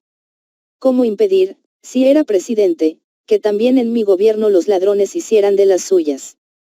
Lo conversé con Patricia, con Miguel Cruchaga y otros amigos de Libertad innumerables veces. Acabar con el intervencionismo estatal en la economía reduciría los chanchullos, desde luego. Ya no serían ministros o directores de ministerios los que decidirían, con decretos, el éxito o el fracaso de los empresarios, sino los consumidores. Ya no serían los funcionarios quienes fijarían el valor de las divisas, sino el mercado. Ya no habría cuotas para importar y exportar. La privatización recortaría a funcionarios y gobernantes las posibilidades de pillar y malversar. Pero hasta que existiera una genuina economía de mercado, las ocasiones para el negociado serían múltiples. Y, aún después, el poder siempre daría a sus detentadores ocasión de vender algo y aprovechar en beneficio propio la información privilegiada de quien gobierna. Un poder judicial eficiente e incorruptible es el mejor freno contra esos excesos. Pero nuestra justicia estaba también roída por la venalidad, sobre todo en esos últimos años en que el sueldo de los jueces se había reducido a una miseria. Y el presidente García, en previsión de lo que podía depararle el futuro, había infiltrado el poder judicial de gentes adictas. Había que prepararse en este campo a una guerra sin cuartel. Pero ganarla sería más difícil, porque el enemigo estaba, también, agazapado entre los partidarios. Decidí no saber quiénes hacían donaciones y cotizaban para Libertad y el Frente Democrático ni a cuánto ascendían las sumas donadas, para no tener más tarde, si era presidente, que sentirme inconscientemente predispuesto en favor de los donantes. Y establecí que solo una persona estaría autorizada a recibir la ayuda económica, Felipe Thorndike Beltrán. Pipo Thorndike, ingeniero petrolero, empresario y agricultor, había sido una de las víctimas de la dictadura del general Velasco, la que le había expropiado sus bienes. Debió expatriarse. En el extranjero rehizo sus negocios y su fortuna y en 1980, con una terquedad tan grande como el amor a su tierra, volvió al Perú con su dinero y su voluntad de trabajar. Yo tenía confianza en su honradez, que sabía tan grande como su generosidad. Él fue otro de los que, desde los días de la Plaza San Martín, se dedicó a trabajar a tiempo completo a mi lado, y por eso le confié tan absorbente e ingrata tarea.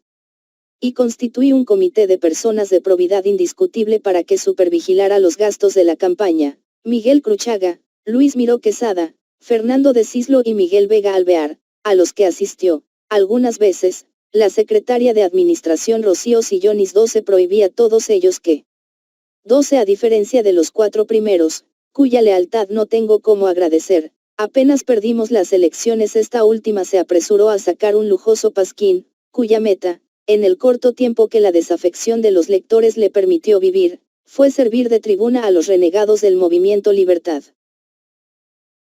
Me dieran información alguna sobre lo que se recibía y se gastaba y les fijé, únicamente, esta regla: no aceptar dinero de gobiernos extranjeros ni de compañías. Los donativos debían hacerse a título personal.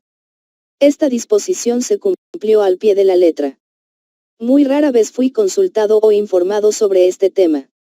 Una excepción fue aquel día en que Pipo no pudo dejar de contarme que el jefe de plan de gobierno del Frente, Luis Bustamante Belaunde, le había transferido los $40.000 que unos empresarios le hicieron llegar para ayudarlo en su campaña de candidato a una senaduría.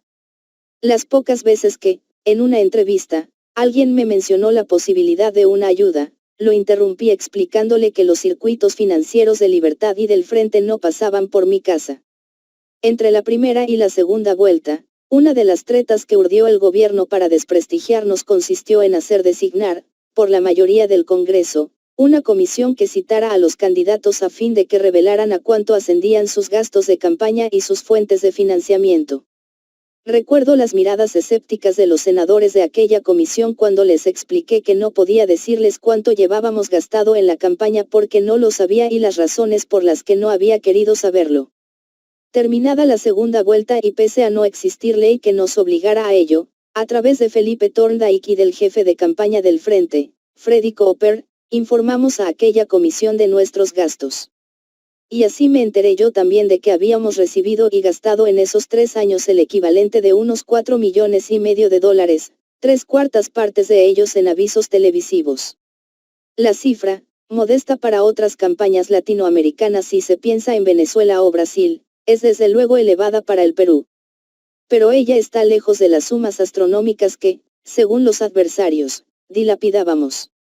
Un diputado de Izquierda Unida que pasaba por honesto, Agustín Aya de la Torre, afirmó un día en la República, sin que le temblara un pelo del bigote, el Frente lleva ya gastados más de 40 millones de dólares. Celebramos el primer Congreso del Movimiento Libertad en el Colegio San Agustín de Lima, entre el 14 y el 16 de abril de 1989. Lo organizó una comisión presidida por uno de mis amigos más leales, Luis Miró Quesada Garland, quien, pese a su invencible repugnancia por la política, trabajó conmigo día y noche durante 3 años de una manera abnegada. Lo elegimos a él presidente de honor del certamen, al que acudieron delegados de todo el Perú. En las semanas previas hubo elecciones internas para elegir a los congresistas y los distritos y barrios de Lima participaron en forma entusiasta. A la inauguración, la noche del 14, llegaron los comités distritales con orquestas y bandas de música y la alegría de los jóvenes transformó la ceremonia en una fiesta. En lugar de decir el discurso, me pareció que la ocasión aquella mañana habíamos instalado el Frente Democrático con Belaunde y con Bedoya, en el Instituto Perú, y el SODE se había incorporado a la alianza exigía que lo escribiera y lo leyera. Escribí solo 3 discursos, fuera de este, pero improvisé y dije centenares. Durante las giras por el interior y por los barrios de Lima hablaba varias veces, mañana y tarde, y en las últimas semanas el ritmo era de 3 o 4 mítines al día. Para mantener la garganta en condiciones, Bedoya me aconsejó mascar clavos de olor, y el médico que me acompañaba había 2 o 3, que se turnaban, con un pequeño equipo de emergencia para caso de atentado me embutía siempre algunas pastillas o me pasaba el vaporizador. Procuraba permanecer mudo entre los mítines, para dar tiempo a que la garganta se desirritara. Pero aún así fue imposible evitar a veces la ronquera o los gallos. En la selva, una tarde, llegué a la localidad de La Rioja casi sin voz. Apenas empecé a hablar, desde el balcón del municipio, se levantó un terel que acabó de estropearme las cuerdas vocales. Para poder terminar el discurso tenía que golpearme el pecho, como Tarzán. Hablar en plazas públicas era algo que no había hecho nunca, antes de la Plaza San Martín. Y es algo para lo cual haber dado clases y conferencias no sirve o, más bien, perjudica. En el Perú la oratoria se ha quedado en la etapa romántica. El político sube al estrado a seducir, adormecer, arrullar. Su música importa más que sus ideas, sus gestos más que los conceptos. La forma hace y deshace el contenido de sus palabras. El buen orador puede no decir absolutamente nada, pero debe decirlo bien. Que suene y luzca es lo que importa. La lógica, el orden racional, la coherencia, la conciencia crítica de lo que está diciendo son un estorbo para lograr aquel efecto, que se consigue sobre todo con imágenes y metáforas impresionistas, latiguillos, figuras y desplantes.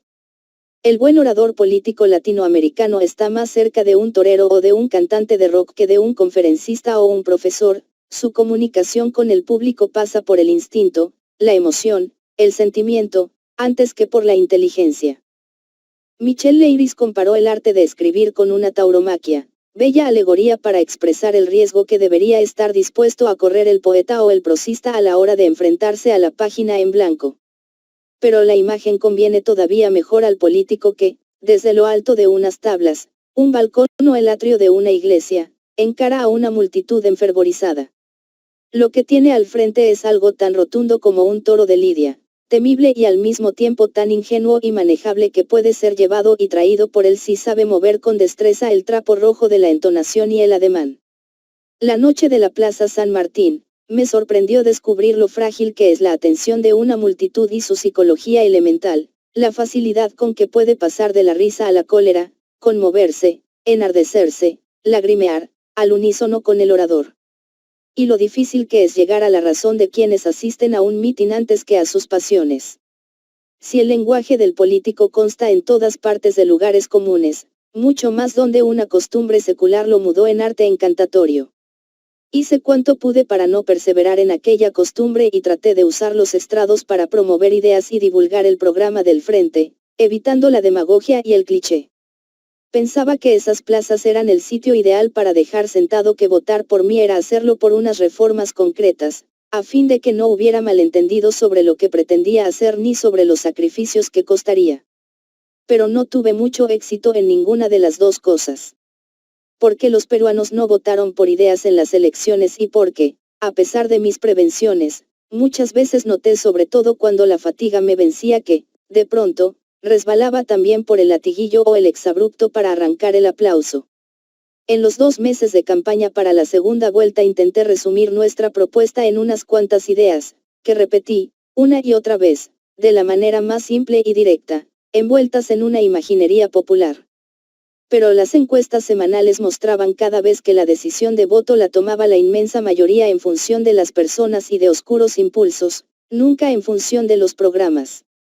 De todos los discursos que pronuncié recuerdo, como los mejores, 2 que pude preparar en el jardín hospitalario de Maggie y Carlos, sin guardaespaldas, periodistas ni teléfonos, el del lanzamiento de mi candidatura, en la Plaza de Armas de Arequipa, el 4 de junio de 1989, y el del cierre de campaña, en el Paseo de la República, en Lima, el 4 de abril, el más personal de todos. Y, acaso, la breve alocución, el 10 de junio, ante la apenada multitud que acudió a las puertas de Libertad cuando se conoció nuestra derrota. En el Congreso del Movimiento hubo discursos, pero también un debate ideológico que no sé si interesó a todos los delegados tanto como a mí. Iba el Movimiento Libertad a postular una economía de mercado o una economía social de mercado. Defendió la primera tesis Enrique Gersi y la segunda Luis Bustamante Belaunde, en un intercambio que provocó muchas intervenciones. La discusión no era un prurito semántico. Tras la simpatía o antipatía por el adjetivo social se traslucía la heterogénea composición del movimiento.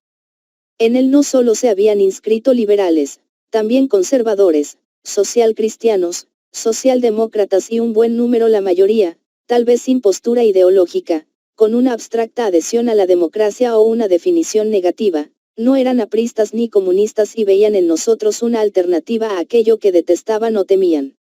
El grupo más compacto e identificado con el liberalismo parecía ser en ese momento, después las cosas cambiarían una promoción de jóvenes, entre los 20 y los 30 años, que habían hecho sus primeras armas periodísticas en la prensa, luego de que el diario fue desestatizado por Belaunde en 1980, bajo la docencia de 2 periodistas que, de tiempo atrás, defendían el mercado libre y combatían el estatismo, Arturo Salazar Larraín y Enrique Chirino Soto, ambos se habían inscrito en Libertad.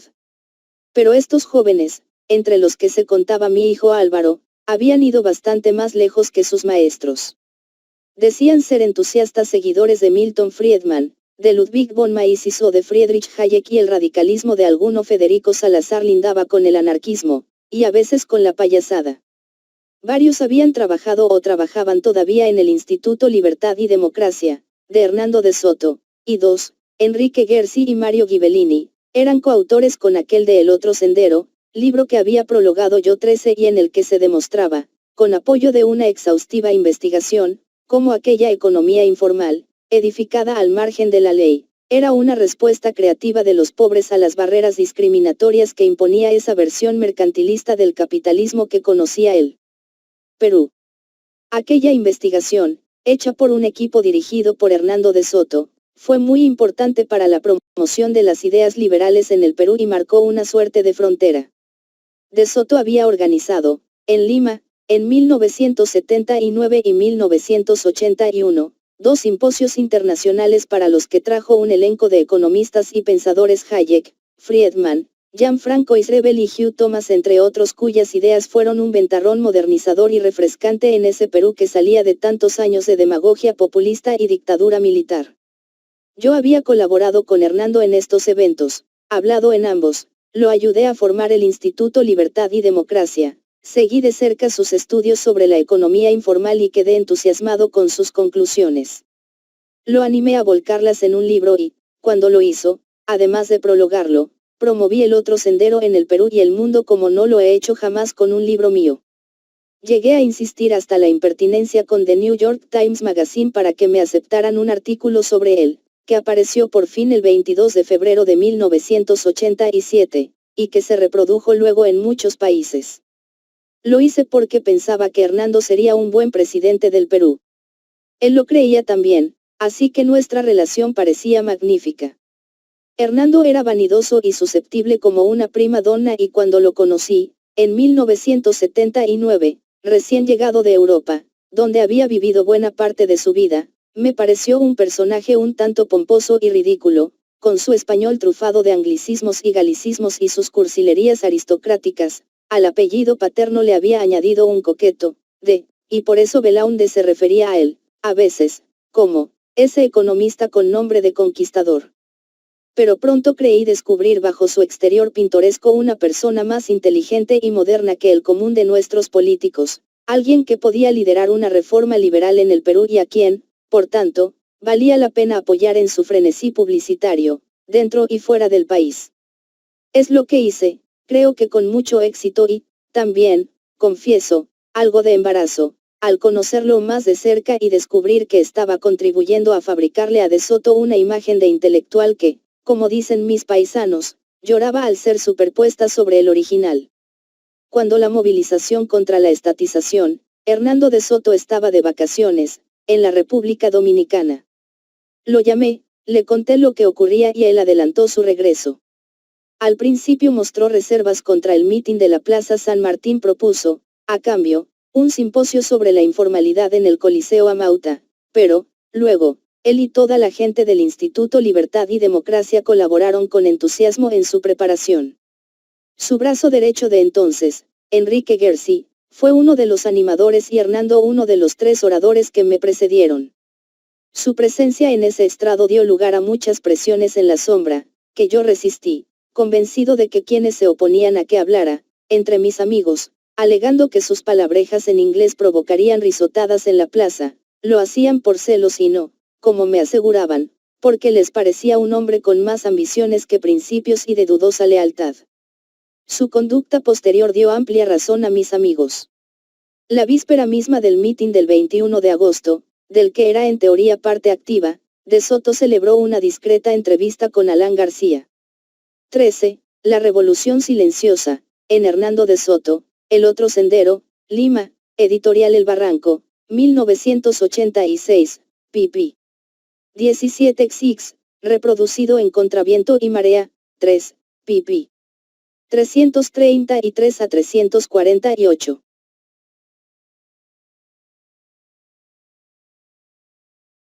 En Palacio de Gobierno, que sentó las bases de una provechosa colaboración entre el gobierno aprista y el Instituto Libertad y Democracia, que catapultaría al personaje en una carrera de un arribismo desalado, que alcanzaría nuevas cumbres, luego, con el gobierno y con la dictadura del ingeniero Fujimori.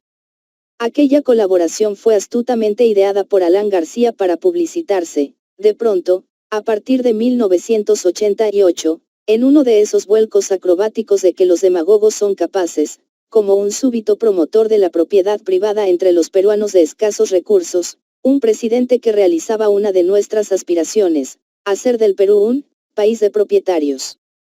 Para ello se fotografiaba a diestra y siniestra con De Soto, el liberal del Perú, y propiciaba ruidosos y, sobre todo, costosos proyectos por la millonaria publicidad que los rodeaba en los pueblos jóvenes, que Hernando y su instituto realizaban para él en lo que pretendía ser una competencia abierta con el Frente. La maniobra no tuvo mayor efecto político en favor de García, como éste esperaba, pero sirvió, en lo que a mí concierne, para conocer los alcances insospechados del personaje al que, con mi ingenuidad característica, llegué a creer en un momento capaz de adecentar la política y salvar al Perú. Porque, al mismo tiempo que, movido por el despecho a que era tan propenso o por razones más prácticas, De Soto se convertía en el Perú en un enemigo solapado de mi candidatura, en Estados Unidos, en cambio, mostraba por doquier el vídeo del mitin de la Plaza San Martín como testimonio de su popularidad 14, pero quien de este modo audaz traía, sin duda, simpatía y apoyos de fundaciones e instituciones norteamericanas para su instituto, se daba maña, al mismo tiempo, para deslizar insinuaciones contra el Frente Democrático en el Departamento de Estado y diversas agencias internacionales ante personas que, algunas veces, desconcertadas, acudían a mí a preguntarme qué significaban estos maquiavelismos. Significaban, simplemente, que quien había descrito con tanta precisión el sistema mercantilista en el Perú había terminado por ser su mejor prototipo. Quienes lo promovimos y, en cierta forma, lo inventamos, debemos decirlo sin ambajes, no servimos la causa de la libertad, ni la del Perú, sino los apetitos de un criollo Rastignac.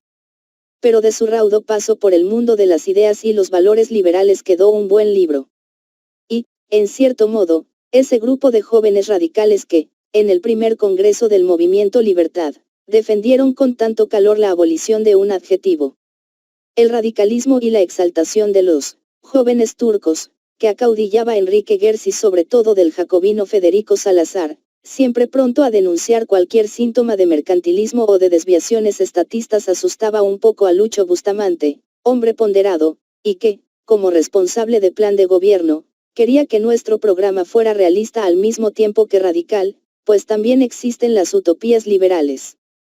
De ahí su insistencia, apoyada por varios economistas y profesionales de su equipo, en que el movimiento hiciera suya la etiqueta con que Ludwig Erhard, o, más bien, su asesor Alfred Müller-Armack, bautizó a esa política económica que, a partir de 1948, dispararía el crecimiento alemán, la economía social de mercado.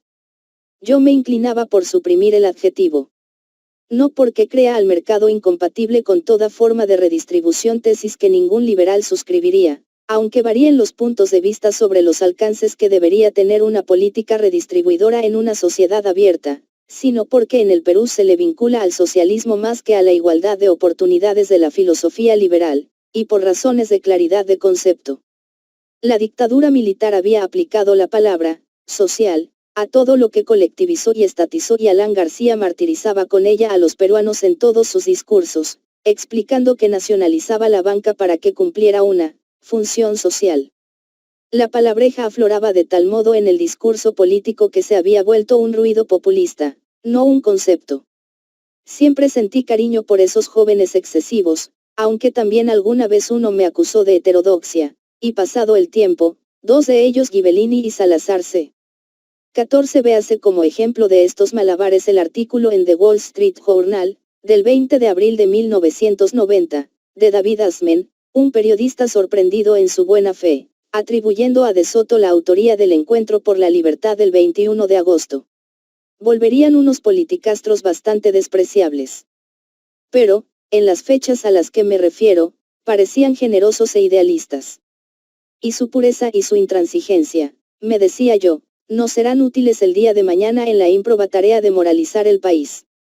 El Congreso no tomó una decisión respecto al adjetivo y el debate quedó abierto, pero el intercambio marcó el mejor momento intelectual de la reunión y sirvió para inquietar a muchos sobre el tema. La verdadera conclusión la dio la práctica, en los 12 meses siguientes, en que el equipo de Lucho Bustamante elaboró el proyecto liberal más avanzado que se haya propuesto en el Perú y en el que ninguno de los jóvenes turcos encontró nada que objetar. ¿Hasta qué punto conseguimos que las ideas echaran raíces en los libertarios? ¿Hasta qué punto votaron por las ideas liberales los peruanos que votaron por mí? Es una duda que me gustaría despejar. En todo caso, el esfuerzo que hicimos para que las ideas tuvieran un papel primordial en la vida de Libertad fue múltiple. Se creó una Secretaría Nacional de Ideario y Cultura, para la que el Congreso eligió a Enrique Gersi, y una escuela de dirigentes ideada por Miguel Cruchaga, de la que Fernando Iwasaki y Carlos Susunaga fueron grandes animadores.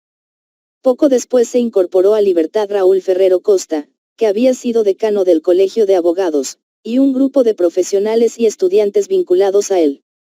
Su gestión como decano lo llevó a viajar mucho por el Perú.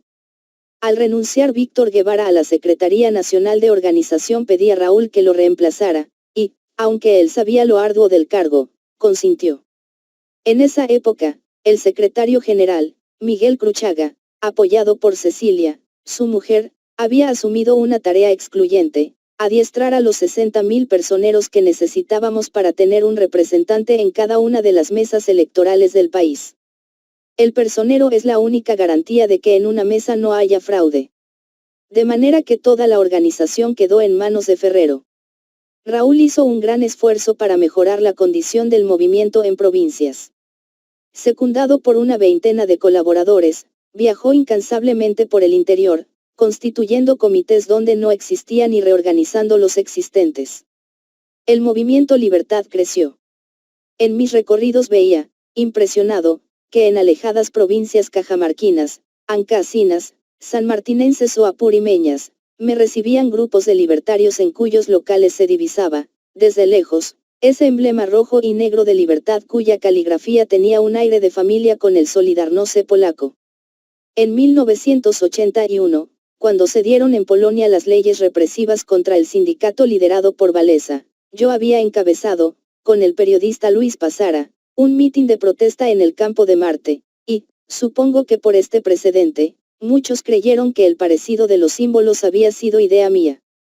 Pero lo cierto es que, aunque el acercamiento me pareció feliz, no lo planeé ni sé hasta ahora si lo fraguó Jorge Salmón, responsable de la publicidad del movimiento, o Miguel Cruchaga o Fernando de Cislo, quien, para ayudarnos a reunir fondos, había hecho una hermosa litografía con la enseña de libertad.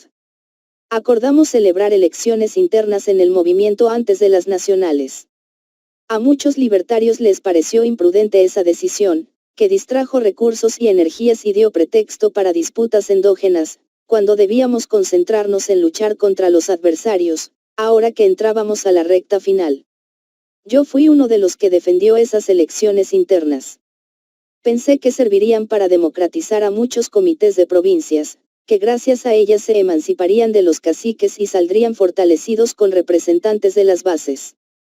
Pero me atrevo a decir que en 2/3 partes de las provincias fueron los caciques los que se las arreglaron para modelar las elecciones y hacerse elegir. Las artes de que se valían eran técnicamente inobjetables. Difundían de tal modo los plazos para la inscripción de candidatos y la fecha de la elección de manera que solo sus partidarios se enteraban, o tenían los padrones de inscritos compuestos de modo que sus adversarios no estuvieran registrados o lo estuvieran con una fecha posterior a la fijada como límite. Nuestro secretario nacional de Asuntos Electorales, Alberto Maza, de humor tan formidable que en la comisión política todos esperábamos con impaciencia que pidiera la palabra porque sus intervenciones, siempre chispeantes, nos hacían reír a carcajadas, sobre quien llovían las protestas de las víctimas de estas maniobras, nos dejaba atónitos revelándonos los ardides de que se iba enterando. Hicimos lo que pudimos para enmendar las trampas. Anulamos las elecciones en las provincias donde el número de votantes había sido sospechosamente bajo y resolvimos las impugnaciones donde era posible hacerlo. Pero en otros casos ya teníamos encima las elecciones nacionales, tuvimos que resignarnos a reconocer en el interior unos comités de discutible legitimidad. En Lima fue distinto. Las elecciones para la Secretaría Departamental, que ganaría Rafael Rey, fueron cuidadosamente preparadas y se pudo evitar a tiempo cualquier mala jugada. Recorrí los distritos el día de la elección, 29 de octubre de 1989, y era emocionante ver las largas colas de libertarios en la calle esperando para votar. Pero quien había competido con Rey, Enrique Fuster, no toleró la derrota, renunció a Libertad, nos atacó a través de la prensa oficialista y resultó meses después candidato a diputado en una lista rival. El nuevo Comité Departamental de Lima siguió extendiendo la organización por la capital, y, apoyado por Acción Solidaria, en los pueblos jóvenes, de donde, en los últimos meses de 1989 y los primeros de 1990, casi a diario Patricia y yo recibíamos invitaciones para inaugurar nuevos comités. Íbamos todas las veces que podíamos. A esas alturas, mis obligaciones empezaban a las 7 u 8 de la mañana y terminaban luego de medianoche. En las inauguraciones se cumplía una regla sin excepciones, mientras más humilde el barrio, más ceremonioso el acto. El Perú es un país antiguo, como recordaba el novelista José María Arguedas, y nada delata tanto la antigüedad del peruano como su amor al rito, a las formas, a la ceremonia. Había siempre un estrado muy alegre, con flores, banderitas, quitasueños, guirnaldas de papel en paredes y techos y una mesa con viandas y bebidas. Era infaltable el conjunto musical y a veces los danzantes folclóricos, serranos y costeños. Nunca fallaba el párroco, para echar agua bendita y unos rezos al local, que podía ser un simple armatoste de cañas y esteras en pleno descampado, y una abigarrada multitud donde era evidente que todos vestían las mejores prendas, como para un matrimonio o un bautizo. Había que cantar el himno nacional al principio y el del movimiento Libertad al final. Y escuchar muchos discursos. Pues todos los miembros de la directiva, los secretarios generales, de Ideario y Cultura, de Deportes, de Actas, de Economía, de Tareas de la Mujer, de Juventud, de Plan de Gobierno, etcétera, etcétera, tenían que hablar, para que ninguno se sintiera postergado. El acto se alargaba, se alargaba.